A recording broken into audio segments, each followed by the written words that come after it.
especially one among thousands of restaurants, how you will stand out?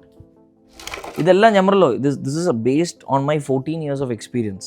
ഞാൻ 14 വർഷത്തെ experience food blog ചെയ്തിട്ടുള്ള experience അല്ല. Food blog is for me secondary. I enjoy food. എല്ലാവരുടെയും മനസ്സിലൊരു ആഗ്രഹം ഉണ്ടാവും ദുബായിലൊരു റെസ്റ്റോറൻറ്റ് അല്ലെങ്കിൽ ഒരു ഫുഡ് ബിസിനസ് തുടങ്ങുക എന്നുള്ളത്. അതെ. സോ എന്തെങ്കിലും തെറ്റ് പറ്റി കഴിഞ്ഞാൽ ഞങ്ങൾക്കൊരു കംബാക്ക് റെസ്റ്റോറൻറ്റ്സിന് ഭയങ്കര കുറവാണ്. ഒരു കൺസൾട്ടൻസി എൻ്റെ 3 മാസത്തെ കോൺട്രാക്റ്റ് ഞാൻ 1 മാസം ചെയ്ത് ഞാൻ ഇറങ്ങി. I didn't want to do. Southern സൈഡിലുള്ള ഒരു വലിയൊരു ബ്രാൻഡ് ഇവിടെ വന്ന് ഇതുവരെ സക്സസ് ആയിട്ടില്ല. അവർ ഇതുവരെ 2 ആൾ ക്ലീൻ ചെയ്യുന്നിടത്ത് ഒരാൾ ക്ലീൻ ചെയ്താൽ മതി, 2 ഷിഫ്റ്റായിട്ട് വർക്ക് ചെയ്താൽ മതി. അങ്ങനെയാണ് ഞാൻ ഈ കോൺസെപ്റ്റ് കൊണ്ടുവരുന്നത്. സത്യം പറഞ്ഞാൽ വേറെ പുതിയൊരു കോൺസെപ്റ്റ് കൊണ്ടുവരണം. ഈ ചിന്തകളൊക്കെയാണ് വന്ന് കംപ്ലീറ്റ് കൺഫ്യൂഷനായി എല്ലാം തീർന്ന് എന്ന് വെച്ചാൽ നമ്മളെ മൈൻഡ് ഔട്ടായി, ബ്ലാങ്ക് ആയി. എന്താ ചെയ്യേണ്ടത് നമ്മൾ അങ്ങനത്തെ ഒരു അവസ്ഥ. അപ്പം എനിക്ക് ഏറ്റവും ഇഷ്ടമുള്ള കോൺസെപ്റ്റ് നാദാപുരംകാരുടെ കോൺസെപ്റ്റാണ്. Very simple.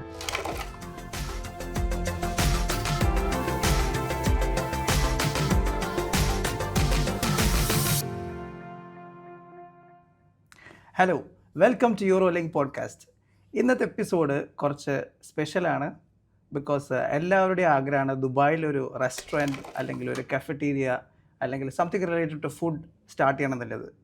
അപ്പോൾ ഇന്നത്തെ നമ്മളെ special guest Subin Mashood from team Subinology. He is a restaurant consultant and a content creator since a decade now. So I'm going to welcome here Mr. Zubin. Thank you so much for welcoming me. Thank you. It's an honor to be a part of this show. So, how are you? Alhamdulillah, good. How is your Sorapara? Sorapara is doing good. ഒരു വളരെ വ്യത്യസ്തമായി നമ്മൾ ഉണ്ടാക്കിയെടുത്തൊരു product എന്ന് പറയാം ഒരു ഷോയുടെ. And it's doing fine. Alhamdulillah, it's on TV now, telecasted in India as well as Middle East. Flowers TV. Yes. So, again, let's see how it goes. നിങ്ങളുടെ ഒരുപാട് കാലമായിട്ടുള്ള ഒരു സ്വപ്നമായിരുന്നല്ലോ അത്. യെസ് അങ്ങനെ ഒരു 4 വർഷം അതിൻ്റെ ബാക്കിൽ നമ്മൾ. ബട്ട് അൽഹംദുലില്ലാ, that's all. Okay, that's great. പിന്നെ ഇപ്പം നമ്മുടെ ദുബായിൽ ഒരുപാട് ഇൻവെസ്റ്റേഴ്സ് ഉണ്ട് ഇവിടെ. സോ എല്ലാവർക്കും ഒരു മെയിനായിട്ട് like most of the activities എല്ലാവരുടെയും മനസ്സിലൊരു ആഗ്രഹം ഉണ്ടാവും ദുബായിലൊരു റെസ്റ്റോറൻറ്റ് അല്ലെങ്കിൽ ഒരു ഫുഡ് ബിസിനസ് തുടങ്ങുക എന്നുള്ളത്. അതെ.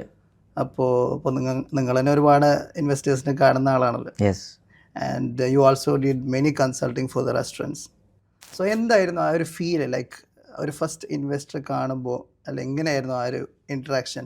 സത്യം പറഞ്ഞാൽ ഞാൻ എൻ്റെ ഒരു അവസ്ഥയാണ് ആ ഒരു സമയത്ത് കൂടുതൽ ഞാൻ ചിന്തിച്ചത്. ബിക്കോസ് ഞാൻ 14 ഇയേഴ്സായി ഫുഡ് ഇൻഡസ്ട്രിയിൽ. ഓക്കെ.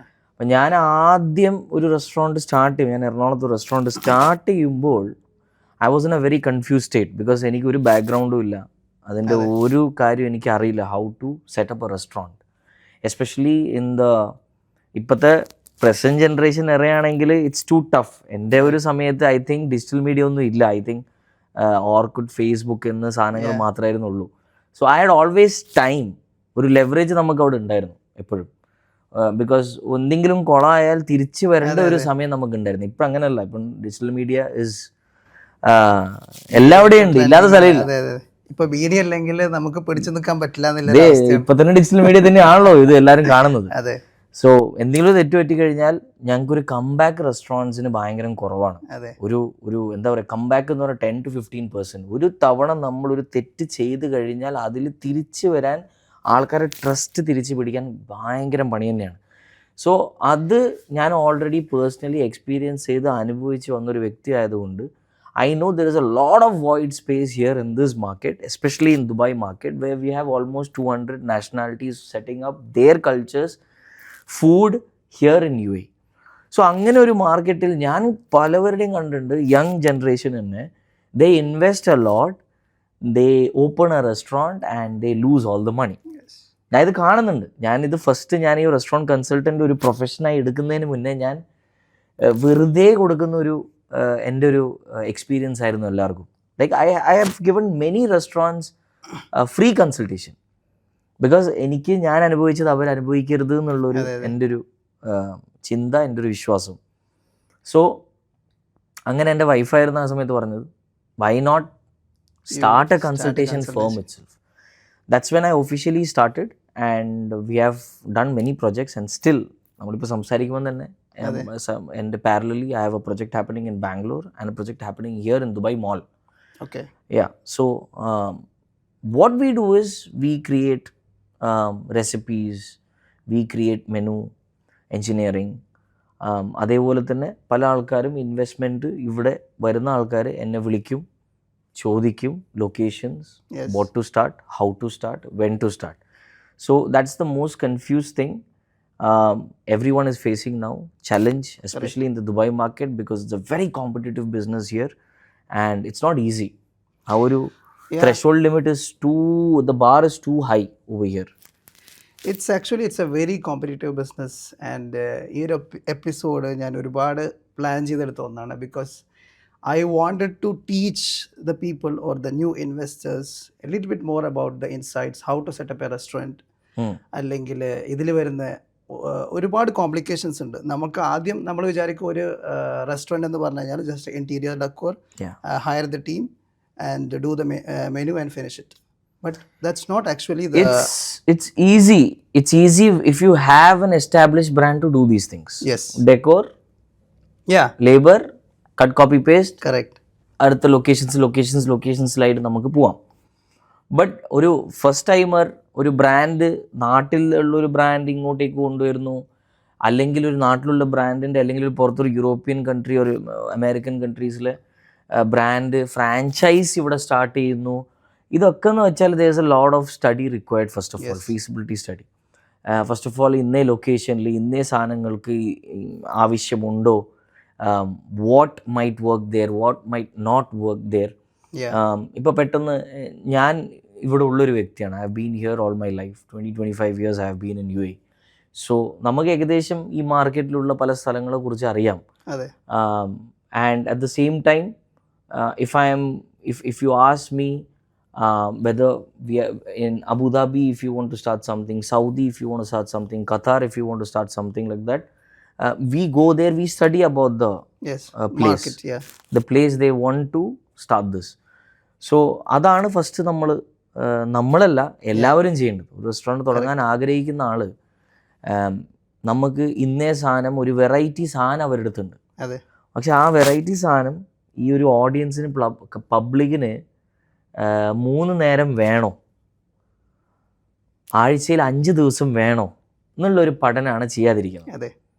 ഒരു ടെമ്പററി ആയിട്ട് വേണ്ടുന്ന സാധനം, for example there are lots of things in the market, ആൾക്കാർക്ക് ഒക്കേഷണലി കിട്ടിയാൽ മതി, like you crave for it. So in A restaurant ഒരു സ്പെസിഫിക് ഐറ്റം ഉണ്ടാവും, ഒരു ക്രേവിങ് ഐറ്റം. അത് പക്ഷേ എല്ലാ ദിവസവും ആൾക്കാർക്ക് വേണ്ട. ഒരു സ്റ്റേപ്പിൾ ആയിട്ട് എല്ലാ ദിവസവും വേണ്ടുന്ന ഒരു സാധനമുണ്ട് ഒരാൾ, എന്താണ് ഭക്ഷണം, food. What food is that? ഒരു ഇന്ത്യൻ കമ്മ്യൂണിറ്റിക്ക് ഒരു ഫുഡായിരിക്കും, ഒരു അറബിക് കമ്മ്യൂണിറ്റിക്ക് വേറൊരു ഫുഡായിരിക്കും, ഒരു ഏഷ്യൻ കമ്മ്യൂണിറ്റിക്ക് വേറൊരു ഫുഡായിരിക്കും. സോ അങ്ങനെയുള്ളൊരു കോമൺ ഡിഷ് ഇല്ലാതെയാണ് ഒരു വളരെ ഒരു വ്യത്യസ്തമായ സാധനം റെസ്റ്റോറൻ്റ് ആയിട്ട് ഇവർ സ്റ്റാർട്ട് ചെയ്യുന്നത്. നേരെ മറിച്ച് അങ്ങനെയുള്ള സാധനങ്ങൾ ഗ്ലോബൽ വില്ലേജിൻ്റെ അകത്തുണ്ട് ഒരു 6 മാസത്തേക്ക്. ഇറ്റ്സ് എ ട്രെൻഡിങ് ആയിട്ട് അങ്ങനെ ഒരു ടെമ്പററി ആയിട്ട് നടക്കും, കുഴപ്പമില്ല. Something unique, something different, which you don't get here. Exactly. അത് നടക്കും. പക്ഷെ നേരെ മറിച്ച് ആ ഒരു പ്രൊഡക്റ്റ് കൊണ്ട് ഒരു സാമ്രാജ്യം പണിയാന്ന് പറഞ്ഞിട്ടാണ് കുറേ പേര് വരുന്നത്. ഒരുത്തൻ്റെ ഐഡിയ ആയിരിക്കും ചിലപ്പോൾ, ഒരു 5 പേരുടെ ഇൻവെസ്റ്റ്മെൻറ്റും ഉണ്ടാവും. അതുകൊണ്ടാണ് കുറേ ഇവിടെ പ്രശ്നങ്ങൾ ശരിക്കും പറഞ്ഞാൽ വരുന്നത്. So but there are lots of other business people, experienced business people who have business outside UAE who are successfully running here with no proper marketing. Correct. With no proper marketing successfully ഇവിടെ run ആകുന്നുണ്ട്. അത് എന്തുകൊണ്ടാണെന്ന് വിചാരിച്ചാൽ they have already done the study. So അങ്ങനെയാണ് ഞാൻ പലവരുടെ എന്നോട് like when we say consultant fees and all എന്ന് പറയും. ഞാൻ പറഞ്ഞത് you want to lose 1 million or you want to lose this 10,000 or 15,000? What do you want to lose? How will I lose 1 million? Because I might say not to open with this concept. Correct. There is a consultant, ഒരു consultancy എൻ്റെ 3 മാസത്തെ contract ഞാൻ 1 മാസം ചെയ്ത് ഞാൻ ഇറങ്ങി. I didn't want to do. Why? Because they're not listening to us. What's the point if they're not listening to us? Why are they keeping us as a consultant? അവരുടെ സാധനം നമ്മൾ എക്സിക്യൂട്ട് ചെയ്യാൻ വേണ്ടിയാണോ നമ്മൾ? അല്ല. We are always against the owners, to be frank. നമ്മളെപ്പോഴും ഓണേഴ്സിൻ്റെ against ആയിരിക്കും. അത് ജാടയോ അഹങ്കാരമോ ഒന്നുമല്ല. It's for your good. നമ്മളൊരു പ്രൊജക്റ്റ് എടുക്കുമ്പോൾ അതെ, I would say on the face this will not work. ഇത് വർക്ക് ആവില്ല. അത് എനിക്ക് തോന്നിയാലും, പക്ഷെ ചിലപ്പോൾ അത് വർക്ക് ആവും. അത് അയാളുടെ നസീബാണ്, അയാളുടെ ഭാഗ്യമാണ്. മനസ്സിലായില്ല? There was A restaurant here. അവിടുത്തെ ബിരിയാണി, അവർ ഫസ്റ്റ് ഒരു ബിരിയാണി ലോഞ്ച് ചെയ്തു, ഒരു പ്രമുഖ ബ്രാൻഡാണ്. I told this biryani won't work. അവർ കേട്ടില്ല. I was a consultant, I'm still a consultant. അത് വർക്കായില്ല എന്ന് പറഞ്ഞു. അണ്ണാ നിങ്ങളെന്താ ഈ പറയുന്നത്? 5000-6000 ആണ് നമ്മളവിടെ വീക്കെൻഡ്സിന് വെക്കുന്നത്. ഞാൻ പറഞ്ഞു, ലുക്ക്, നിങ്ങൾ 5000-6000 whatever you want you do. ഇതിനേക്കാളും വലിയൊരു ബ്രാൻഡ് ഇവിടെ സദേൺ സൈഡിലുള്ളൊരു വലിയൊരു ബ്രാൻഡ് ഇവിടെ വന്ന് ഇതുവരെ സക്സസ് ആയിട്ടില്ല. അവർ ഇതുവരെ പേരെടുത്തൊന്നും എടുത്ത് പറയാൻ പറ്റില്ല, ഇതുവരെ സക്സസ് ആയിട്ടില്ല. they have many outlets there. They have many outlets in southern side of India, but still they are not being. Why they are not being successful? They have so many things, they have so many brands there, so many branches there. Why people are not accepting here? You have to understand this. Everything changes. Until unless you are not an FFC. FFC is one of the most common things people accept easily. Yes. Fried chicken, fries, pizza, these all people accept easily. അതൊരു common flavour ആണ്. നേരെ മറിച്ച് ഒരു southern cuisine, south Indian cuisine, north Indian cuisine, Asian cuisine, ഇതൊക്കെ acceptance കുറച്ച് പണിയാണ്, ജഡ്ജ്മെൻറ്റലാണ്, ക്രിട്ടിക്കാണ്. So it's not very easy. So അങ്ങനെ ആ ബിരിയാണി ഞാൻ പറഞ്ഞു, ഞാനിതൊന്ന് മാറ്റിക്കോട്ടെ, ഞാനിത് മാറ്റാം. അത് മാറ്റി, അത് ഭയങ്കര അവർക്ക് സക്സസ് ആയി. They are one of the top rated biryani now. Mashallah. Yes.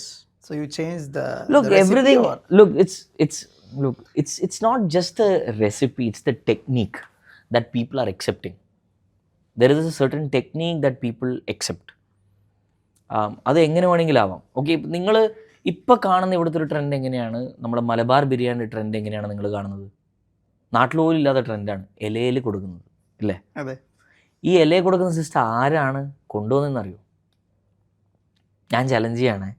ഈ ഇലയിൽ കൊടുക്കുന്ന സിസ്റ്റം, ഞാനിവിടെ റെസ്റ്റോറൻറ്റ് 2015 ഞാൻ സ്റ്റാർട്ട് ചെയ്തപ്പോൾ ഞാൻ സ്റ്റാർട്ട് ചെയ്തതാണ് ഇലയിലത്. ഇലയിൽ ബിരിയാണി കൊടുക്കുന്നത്, ഇലയിൽ ഇറച്ചിച്ചോറ്, ബിരിയാണി, വയനാടൻ ചോറ്, പൊതിച്ചോറ്, മീൻ ചോറ്, പൊതിച്ചോറ്, ഇങ്ങനത്തെ പല സാധനങ്ങൾ. പൊതിച്ചോറ് കോൺസെപ്റ്റ് അന്നേ ഉണ്ടായിരുന്നു, പക്ഷേ ഈ ഇലയിൽ ബിരിയാണി സെർവ് ചെയ്യുന്ന കോൺസെപ്റ്റ് ഞാനാണ് സ്റ്റാർട്ട്. അത് എന്തുകൊണ്ടാണ് ഞാൻ സ്റ്റാർട്ട് ചെയ്തതെന്നറിയോ? എന്തുകൊണ്ടാണെന്നറിയോ? അത് എൻ്റെ ഒരു അന്നത്തെ തോന്നിയ എൻ്റെ ഒരു ഐഡിയ ആണ്. ഞാൻ സ്റ്റാർട്ട് ചെയ്തതെന്ന് വെച്ചാൽ, ഈ പ്ലേറ്റും ഗ്ലാസും ഇവരൊക്കെ ഈ ഒരു ബിരിയാണി കൊടുക്കുമ്പോൾ അതിൻ്റെ സൈഡിൽ 3 കട്ടോരി നമ്മളെ ചമ്മന്തിയും അച്ചാറും ഇതൊക്കെ കൊടുക്കണം.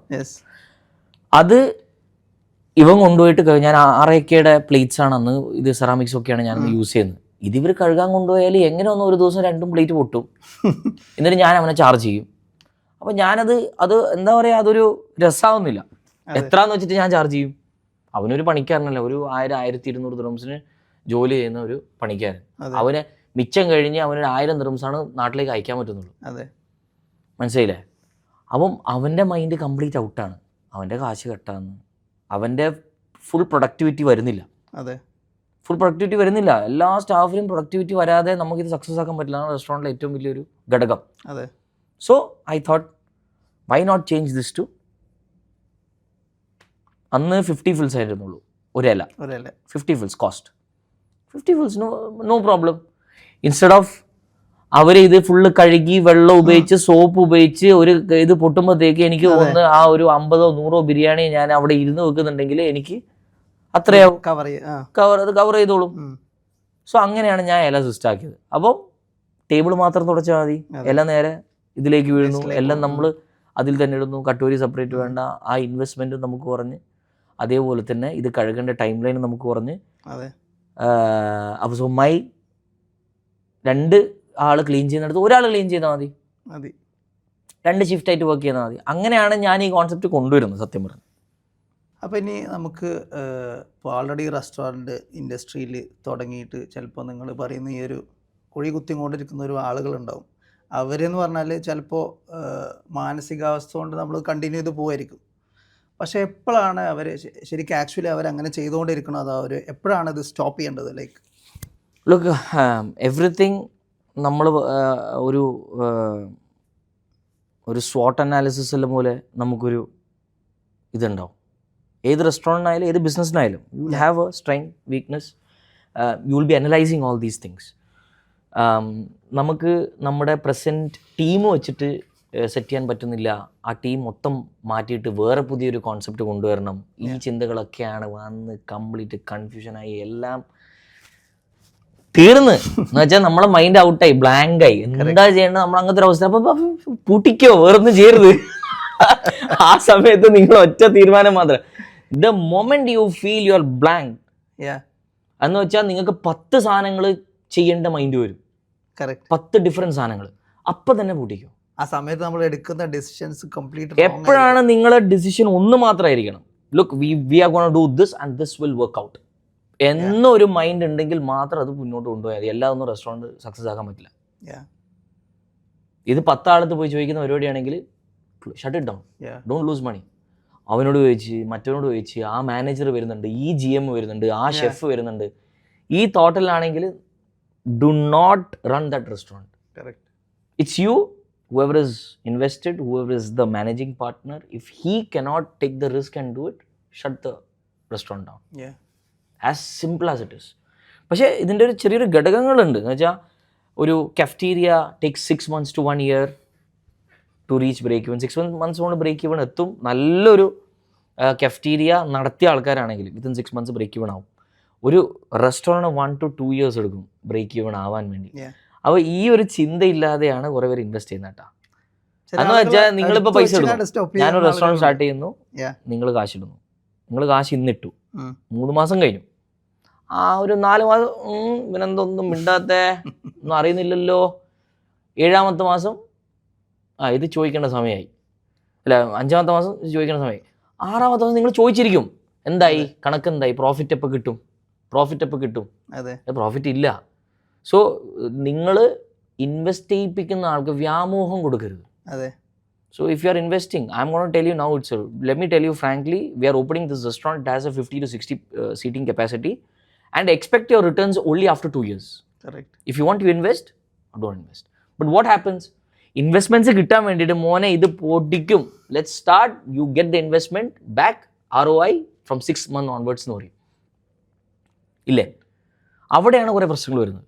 So let me be frank, whoever is opening a restaurant, wherever, the basic thing is it takes 1 to 2 years to reach break even for a restaurant. Yeah. Now ചില ആൾക്കാർ ഓൾറെഡി പറഞ്ഞു ഞാൻ ഇത് 2 വർഷം കൊണ്ട്, ഞാൻ എന്ത് 6 മാസം കൊണ്ട് ഞാൻ പ്രോഫിറ്റ് ഉണ്ടാക്കി എന്ന് പറയുന്ന ഓണേഴ്സ് ഉണ്ടാവും. ലുക്ക്, ദാറ്റ് ഈസ്, അതൊരു എല്ലാവർക്കും നടക്കുന്ന കാര്യമല്ല അത്. അതാണ് ഫസ്റ്റ് മനസ്സിലാക്കണം. In this competitive world it is not happening to everyone. That is the first thing the restaurant owners also have to understand, who have already made this business successful and they are churning profits. Yeah. പക്ഷേ you have to understand this, that is not the situation now. Everything has changed. You can go through the articles, American, English, all these. There are lots of things that you can learn online itself. അവിടെ തന്നെ നമ്മുടെ as A survey എല്ലാ പഠനവും കഴിഞ്ഞ് പറയുന്ന ഒരു കാര്യം എന്ന് വെച്ചാൽ it takes 1 to 2 years to make it break even. അത് നമ്മൾ ഇവിടെ നടത്തിയ എക്സ്പീരിയൻസ് കൊണ്ടാണ് പറയുന്നത്. പക്ഷെ നേരെ മറിച്ച് വേറെ കുറേ ചെറിയ ഈറ്ററീസൊക്കെ, എനിക്ക് ഏറ്റവും ഇഷ്ടമുള്ള കോൺസെപ്റ്റ് നാദാപുരംകാര കോൺസെപ്റ്റാണ്. വെരി സിമ്പിൾ, അധികം ഒച്ചപ്പാടും ഇല്ല, ബഹളവും ഇല്ല, ഒന്നുമില്ല. 7 months കൊണ്ട് പ്രോഫിറ്റ് ഉണ്ട് അവർക്ക്. പിന്നെ അവർ അങ്ങനത്തെ പ്രൊജക്ട്സ് മാത്രമേ എടുക്കൂ. Why do they? And look at them. Restaurant മേഖലയിലൊന്നും അവരധികം ഇല്ല. You have to understand that. വലിയ റെസ്റ്റോറൻറ്റ്സ് ഒന്നും കാര്യങ്ങളൊന്നും അവരധികം ചെയ്യുന്നില്ല. Cafeterias, focus, burgers, grill chicken, അൽഫാം, ബേസിക് സാധനങ്ങൾ നല്ല രീതിയിൽ കൊടുക്കുന്നു, പെട്ടെന്ന് കൊടുക്കുന്നു. They productivity, look at the time you order 10 orders together, 10 ordersഉം ഹാഫ് ആൻ അവറിൽ അവർ എത്തിച്ചിരിക്കും. Very easy. Old business people, that is the best model I have seen. It's like an FFC model itself, but it's cafeterias. Cafeterias എന്ന് പറയുമ്പോൾ ഇപ്പോൾ mostly മോർണിംഗ്സിലൊക്കെ നമ്മൾ പെട്ടെന്ന് വീട്ടിൽ നിന്നൊക്കെ ഇറങ്ങുമ്പോൾ ഗ്രാബ് ആൻഡ് ഗോ എടുത്തിട്ട് പോകാറുണ്ട്. ലൈക്ക് ഓഫീസിൽ പോകും. അപ്പോൾ ചില സമയത്തൊക്കെ എന്താ ഭയങ്കര റഷായിരിക്കും ആ ഒരു കാഫറ്റീരിയയുടെ മുന്നിൽ. Because they literally serve you within 2 or 3 minutes. Not just that, what you have to understand is it's budget friendly. You will go again and again. Yeah. you will go again and again. Correct. One day itself, 3 times you will go to the same place. Yeah, Exactly. the same. എല്ലാ അറബികളുടെ വീട്ടിലും മക്കൾക്ക് മേടിച്ചു കൊടുക്കുന്ന എല്ലാ ദിവസവും ഒരു 4 burger, 5 burger, 6 burger, ഇതൊക്കെ. So they know their business. നേരെ മറിച്ച് ഇപ്പം ഇതൊക്കെ കണ്ടിട്ട് അടുത്ത ആൾ നാളെ തന്നെ പോയി ഒരു കഫ്റ്റീരിയക്ക് അഡ്വാൻസ് കൊടുത്ത് തുടങ്ങും, എന്നിട്ട് പറയും ഇത് നടക്കുന്നില്ല അച്ചോടും. Look, what you have to understand is, ഞാൻ പറയുന്നത് പണ്ടത്തെ കഫ്റ്റീരിയ നടത്തി വന്ന ആൾക്കാർ മൾട്ടിപ്ലൈ ചെയ്തുകൊണ്ടിരിക്കുന്ന ആൾക്കാരെ കുറിച്ചാണ് ഞാൻ പറയുന്നത്. They know their business already, they just multiplying it. They just look at location where this is required. Exact ആ ലൊക്കേഷൻ നിങ്ങൾ നോക്കിക്കോ. ഇവിടെ താഴെ ഒന്നും കഫ്റ്റീരിയ ഉണ്ടാവില്ല, നേരെ മറിച്ച് ഒരു റെസിഡൻഷ്യൽ അറബികളുടെ ഏരിയ ഉണ്ടാവും, അവിടെ ഒരു ചെറിയൊരു കഫ്റ്റീരിയ ഉണ്ടാവും. ഒരു കോർണറിൽ പള്ളിയുടെ സൈഡിൽ ഒരു കഫ്റ്റീരിയ ഉണ്ടാവും. അത്രേ ഉള്ളൂ, ഇല്ലേ? അതെ, ഒരു 1500-2000 ദിർഹംസിന്റെ ബിസിനസ് ആയിരിക്കും ആ കഫ്റ്റീരിയ ഇരുന്ന്, അതിൽ 1000 ദിർഹംസ് പ്രോഫിറ്റ് ആയിരിക്കും അവരുടെ ഒരു ദിവസം. മതി. അതേ സാധനം ഒരു 10 എണ്ണ അവരുടെ ഉണ്ടാവും, അപ്പോൾ ഒരു ദിവസം 10,000 ദിർഹംസ് അവർക്ക് കിട്ടും, ഈ ഒരു ഓണറിന് പ്രോഫിറ്റ് ആയിട്ട്. മനസ്സിലായി? അവരുടെ ബിസിനസ് അങ്ങനെയാണ്. വോളിയം, ആ വോളിയം എങ്ങനെയാണ് കൂട്ടുന്നത്? ചെറിയ ചെറിയ സ്ഥലത്ത് ചെറിയ വാടകയ്ക്കൊക്കെ പോയി എടുത്താണ് അവർ ചെയ്യുന്നത്. സോ ഇങ്ങനെയൊക്കെ പഠിച്ചാണ് ഈ കാര്യങ്ങൾ സത്യം പറഞ്ഞാൽ ചെയ്യേണ്ടത്. നേരെ മറിച്ച് വലിയ വലിയ റെസ്റ്റോറൻറ്റ്സ്, ഇപ്പോൾ വലിയ വലിയ മന്തി ബ്രാൻഡ്സ് ഒക്കെ ഇപ്പം നാട്ടിൽ നിന്ന് ഇങ്ങോട്ടേക്ക് വരുന്നുണ്ട്. നാട്ടിലെ മന്തി ബ്രാൻഡ്സ് ഇങ്ങോട്ടേക്ക് വരും. Arabian Majlis, lots of such Indian flavored mandis coming here. എന്താണ് സംഭവിച്ചുകൊണ്ടിരിക്കുന്നത്? ബിസിനസ് സ്പ്ലിറ്റ് ചെയ്തുകൊണ്ടിരിക്കുകയാണ്, വേറൊന്നുമല്ല. ഈ ഒരേ ആൾ 10 അടുത്ത് ഒരേ സമയത്ത് പോയിട്ട് കഴിക്കുമോ? ഇല്ലല്ലോ. ഇപ്പോൾ ഓരോ സ്ഥലത്തും മന്തിയുടെ ടേസ്റ്റ് ഡിഫറെൻ്റ് ആണ്. ഇന്ത്യൻ പോപ്പുലേഷൻ ഇസ് ഇപ്പോൾ നമ്മൾ 40 മില്യൺ ക്രൗഡാണ് അവിടെ കേരളത്തിലുള്ളത്. അതെ, ഒന്ന് ആലോചിച്ച് നോക്കുക. ഇവിടത്തേനേക്കാളും 10 മടങ്ങാണ് അവിടെ. എന്നിട്ടാണ് ആൾക്കാർ അവിടെ നിന്ന് ഇൻവെസ്റ്റ് ചെയ്യാതെ ഇവിടെ വന്ന് ഇൻവെസ്റ്റ് ചെയ്യുന്നത്. എല്ലാവർക്കും പക്ഷേ ഒരു ഇതാണ്, ലൈക്ക് ദുബായിൽ ഒരു brand, like it's something people, ഒരു ഡ്രീം കം ട്രൂ പോലെ. But it's not very easy. ഇവിടെ ഓവർ ഹെഡ്സ് ടു ഹൈ ആണ്, വെരി ഹൈ. ബിക്കോസ് ഒരു ആളുടെ ശമ്പളം മാത്രം പോരാ, അയാളുടെ വിസ, താമസ ചെലവ്, ഇതൊക്കെ ഇവിടെ it's too much. Overheads are very high. So opening a 100 to 150 seating capacity restaurant and opening a 40 40 ആൾക്കാർക്ക് ഇരുന്ന് കഴിക്കുന്ന റെസ്റ്റോറൻറ്റ് ഒക്കെ, something works well, sometimes it doesn't work well because you're not planning well, you're not doing the research well, and as I told you, capital ഒരു 2 വർഷം നടത്താനുള്ള capital ഉണ്ടായിരിക്കണം, അല്ലാതെ ഈ പണിക്കിറങ്ങും. അല്ലാതെ 6 months വരെ സാലറി നെവർ. അവിടെ അത് കുറേ പ്രശ്നമുണ്ട്. ഒരു പ്രൊജക്ട് സ്റ്റാർട്ട് ചെയ്യാൻ എത്രയാണ്? 1.2 മില്യൺ എന്ന് പറയും. പക്ഷെ പ്രൊജക്ട് സ്റ്റാർട്ട് ചെയ്യുമ്പോഴത്തേക്ക് 1.5 മില്യൺ ആവും. അപ്പോൾ ഇൻവെസ്റ്റേഴ്സ് ഉണ്ട്, ഓൾറെഡി ഔട്ട് ഓഫ് ബഡ്ജറ്റ് ആയി, അവർ കൈ ഒഴിക്കും. എങ്ങനെ അത് ചെയ്ത് നടത്തിക്കോ? അതെ. അപ്പോൾ ആക്ച്വലി അവർക്ക് ഇതെല്ലാതും ഇൻവെസ്റ്റ് ചെയ്തിട്ട് മാർക്കറ്റിങ്ങിന് പൈസ ഉണ്ടാവില്ല. മാർക്കറ്റിംഗ് ഈസ് സംതിങ് ഭയങ്കര ഇമ്പോർട്ടൻ്റ് ആയ ഒരു സംഭവമാണത്. കാരണം especially one among thousands of restaurants, how you will stand out? ഇതെല്ലാം ഞാൻ പറഞ്ഞല്ലോ, this is based on my 14 years of experience. ഞാൻ 14 വർഷത്തെ എക്സ്പീരിയൻസ്, ഫുഡ് ബ്ലോഗ് ചെയ്തിട്ടുള്ള എക്സ്പീരിയൻസ് അല്ല. Food blog is for me secondary. I enjoy food. Food blog you recently started 5 years. അതെന്ന് വെച്ചാൽ എൻ്റെ പാഷൻ. ഞാനിങ്ങനെ ഓരോന്ന് സാധനം കണ്ടുപിടിക്കും. But I have run restaurant in Kerala, I have run restaurant in UAE. അതിൻ്റെ എക്സ്പീരിയൻസ് വെച്ചിട്ടാണ് ഞാനൊരു റെസ്റ്റോറൻറ്റ് കൺസൾട്ടൻ്റ് ആണ്. I am a level 2 certified chef. I did my diploma in Italian pizza. I did my diploma in American cheese. ഇതൊക്കെ കഴിഞ്ഞ് professional കിച്ചണിൽ പഠിച്ച് ഇറങ്ങിയ ഒരാളാണ് ഞാൻ. ആ ഒരു എക്സ്പീരിയൻസും ഞാൻ റെസ്റ്റോറൻറ്റ് നടത്തിയ എക്സ്പീരിയൻസും ഞാൻ കൺസൾട്ട് ചെയ്ത എക്സ്പീരിയൻസ് വെച്ചാണ് ഞാനിത് ഫുള്ള് ഷെയർ ചെയ്യുന്നത്, വേറൊന്നുമല്ല. So I have an upper hand here, there is no doubt about it. പക്ഷേ എന്നെക്കാളും എക്സ്പീരിയൻസ് ഉള്ള റെസ്റ്റോറൻറ്റേഴ്സ് ഉണ്ട് മാർക്കറ്റിൽ, there are. But I don't think they will give such information as I have given you guys. So അപ്പോൾ എന്തായാലും പല ആൾക്കാരും ഈ വീഡിയോസ് കണ്ടിട്ട് അവർക്ക് അറിയാൻ ഒരു ആഗ്രഹം ഉണ്ടാവും, consultation, how to do it, when to do it. So business license ഇവരുടെ അടുത്ത് എടുക്കുക, എന്നിട്ട് അവർ എന്നെ വിളിക്കും കൺസൾട്ട് ചെയ്യാൻ വേണ്ടിയിട്ട്. അതായിരിക്കും ഏറ്റവും എളുപ്പമാർഗം. So if you want to form a business setup, their Eurolink is there with you, and to consult we are there also with you guys. So a restaurant അല്ലെങ്കിൽ cafeteria അല്ലെങ്കിൽ cloud kitchen, any kind of business licenses and the related approvals, we are there to help you, and Zubin and team is there to support you how to do it properly, to share the experience, knowledge. Thank you so much, Zubin. It was nice to Thank you for inviting. It was an honor Yeah. of being part and sharing my experience with you guys Yeah. and to your audience. Thank you. Thank you. Hope guys. you enjoyed. See you guys soon. See you.